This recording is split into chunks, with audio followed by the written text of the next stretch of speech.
ದಲಿತರ ಜಮೀನುಗಳನ್ನು ವಕ್ಫ್ಗೆ ನಮೂದಿಸಿದ ಹಿನ್ನೆಲೆ ಚಿಕ್ಕಬಳ್ಳಾಪುರದಲ್ಲಿ ವಿವಾದಿತ ಸ್ಥಳಕ್ಕೆ ಬಿಜೆಪಿಗರು ನುಗ್ಗಿದ್ರು.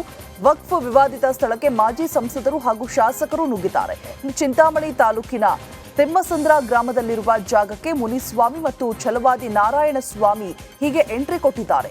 ಮುನಿಸ್ವಾಮಿ ಹಾಗೂ ಪೊಲೀಸರ ನಡುವೆ ನೂಕುನುಗ್ಗಲು ಕೂಡ ನಡೆದಿದ್ದು, ಸಾರ್ವಜನಿಕರ ಎದುರೇ ಪೊಲೀಸರಿಗೆ ಮುನಿಸ್ವಾಮಿ ತರಾಟೆಗೆ ತೆಗೆದುಕೊಂಡಿದ್ದಾರೆ. ಮತ್ತೆ ನಾಗಮ್ಮದ వాళ్ళ ಮಗಳು ಕೊಟ್ಟಿದ್ದಾಡ ರೈತರ ಇಲ್ಲ ಮತ್ತೆ ನೀವು ಸಿದ್ದರಾಮಯ್ಯ ಹೇಳ್ತಾರಲ್ಲ ಕಾಲಂ ನಂಬರ್ ಕೊಟ್ಬಿಡಿ. ನೀವು ಇಲ್ಲಿ ಬೆಳೆ ಹಾಕಿದ್ರು ಹೌದು, ಅವ್ರ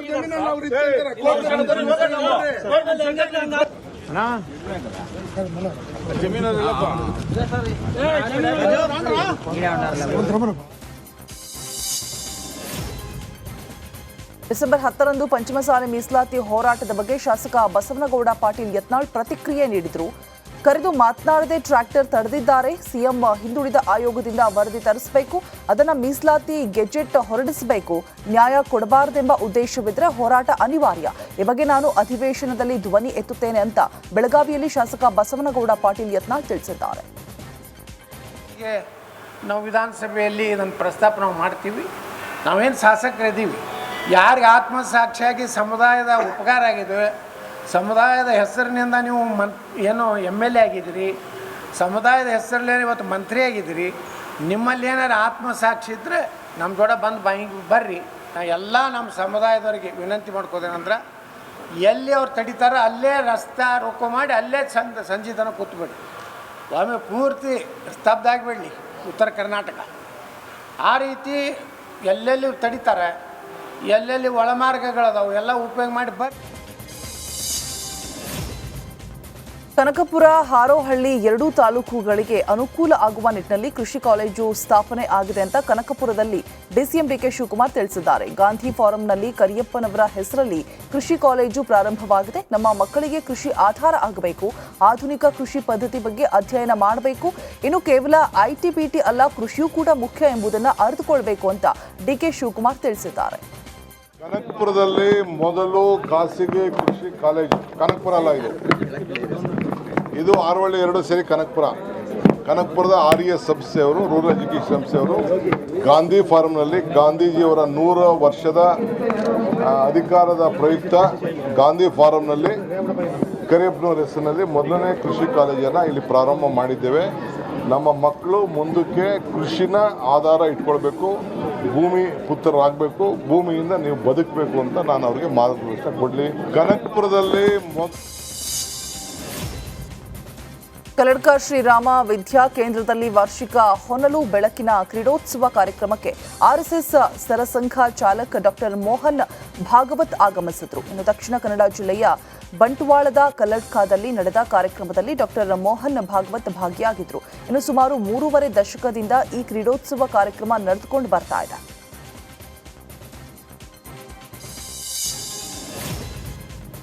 ಇನ್ನು ಕ್ರೀಡೋತ್ಸವ ವೀಕ್ಷಣೆ ಬಳಿಕ ಮಾತನಾಡಿದ RSS ಸರಸಂಘ ಚಾಲಕ ಮೋಹನ್ ಭಾಗವತ್, ವಿದ್ಯಾರ್ಥಿಗಳ ಸಾಹಸ ಪ್ರದರ್ಶನಕ್ಕೆ ಮೋಹನ್ ಭಾಗವತ್ ಮೆಚ್ಚುಗೆಯನ್ನು ವ್ಯಕ್ತಪಡಿಸಿದ್ದಾರೆ.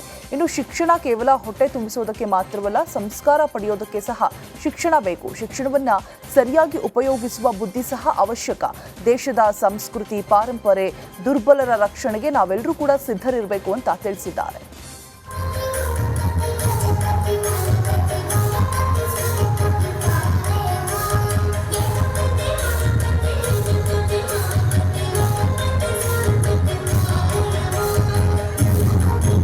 हम इस विद्यालय में पढ़ेंगे, अच्छे मनुष्य बनेंगे, उत्तम मनुष्य बनेंगे, प्रवीण मनुष्य बनेंगे.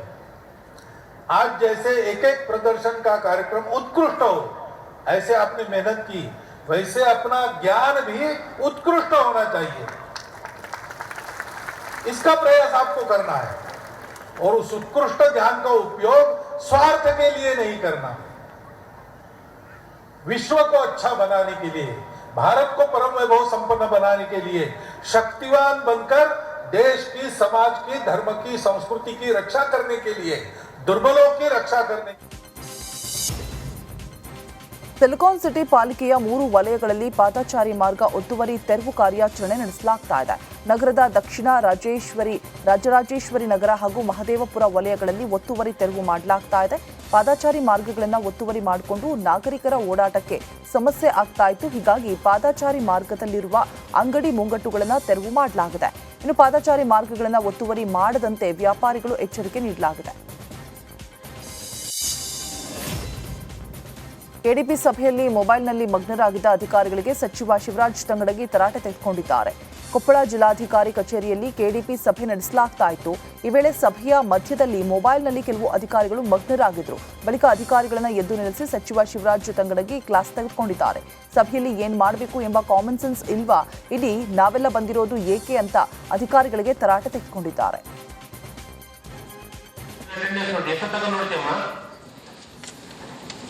ನಾನು ಅಬ್ಸರ್ವ್ ಮಾಡ್ತಿರ್ತೀನಿ ಎಲ್ಲರನ್ನು. ಬುದ್ಧಿ ಬೇಡ ನಿಮ್ಗೆ, ಜವಾಬ್ದಾರಿ ಬೇಡ.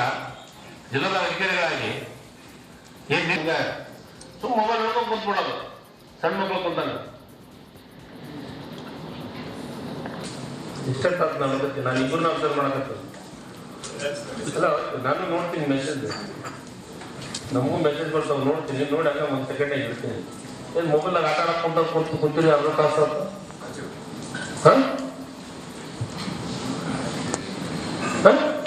ನಿಮ್ಗೆ ಶಿಕ್ಷೆ ಐತನಮ್ಮ. ನೀವು ಕೆಡಿಪಿ ಮೀಟಿಂಗ್ ತಲೆಗೈತೆ ಕಾಮನ್ ಸೆನ್ಸ್ ನಿಮ್ಗೆ ಏನು ಅಟೆಂಡೆನ್ಸ್ ನೋಡಿ ಎಷ್ಟು ತಗೊಂಡು ನೋಡ್ತೀಯಮ್ಮ. ನಾನು ಅಬ್ಸರ್ವ್ ಮಾಡ್ತಿರ್ತೀನಿ ಎಲ್ಲರನ್ನು. ಬುದ್ಧಿ ಬೇಡ ನಿಮ್ಗೆ, ಜವಾಬ್ದಾರಿ ಬೇಡ. ಜಿಲ್ಲದ ಅಧಿಕಾರಿಗಳಾಗಿ ಏನ್ ನಿಮ್ಗೆ ಸುಮ್ಮ ಮೊಬೈಲ್ ನೋಡ್ಕೊಂಡು ಕೂತ್ಬಿಡೋದು. ಕೆಂಪು ಕಲ್ಲು ಕ್ವಾರಿಗಳ ಸ್ಥಗಿತದಿಂದ ಕಾರ್ಮಿಕರಿಗೆ ತೊಂದರೆಯಾಗಿದೆ ಅಂತ ಉಡುಪಿಯಲ್ಲಿ ಪ್ರತಿಭಟನೆ ನಡೆಸಲಾಗಿದೆ. ಇನ್ನು ತಾಲೂಕು ಕಚೇರಿ ಆವರಣದಲ್ಲಿ ಪ್ರತಿಭಟನೆ ವೇಳೆ ಹೈ ಡ್ರಾಮಾ ನಡೆದಿದೆ. ಬಿಜೆಪಿಯಿಂದ ಆಯ್ಕೆಯಾಗಿರುವ ಶಾಸಕ ಗುರುರಾಜ ಗಂಟೆಹೊಳೆ ತಾಲೂಕು ಕಚೇರಿ ಆವರಣದಲ್ಲಿ ಧರಣಿಗೆ ಕುಳಿತಿದ್ರು. ಇವರು ನಡೆಸ್ತಾ ಇದ್ದ ಧರಣಿಗೆ ಅಭಿಮುಖವಾಗಿ ಕಾಂಗ್ರೆಸ್ ಮಾಜಿ ಶಾಸಕ ಗೋಪಾಲ ಪೂಜಾರಿ ಕೂಡ ಧರಣಿ ಆರಂಭಿಸಿದ್ರು. ಇದರಿಂದ ಕೆಲ ಕಾಲ ಗೊಂದಲದ ವಾತಾವರಣ ಕೂಡ ಉಂಟಾಗಿತ್ತು.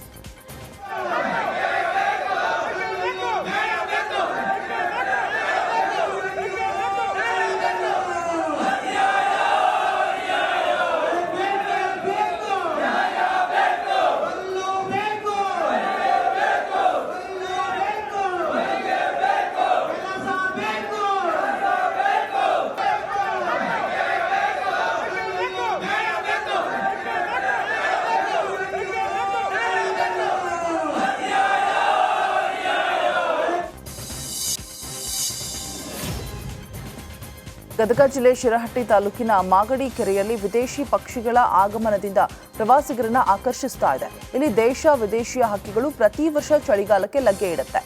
ಮಂಗೋಲಿಯಾ, ಆಸ್ಟ್ರೇಲಿಯಾ, ಜಪಾನ್, ಪಾಕಿಸ್ತಾನದ ಲಡಾಖ್ ಹೀಗೆ ಅನೇಕ ದೇಶದ ಪಕ್ಷಿಗಳು ಇಲ್ಲಿಗೆ ಆಗಮಿಸುತ್ತವೆ.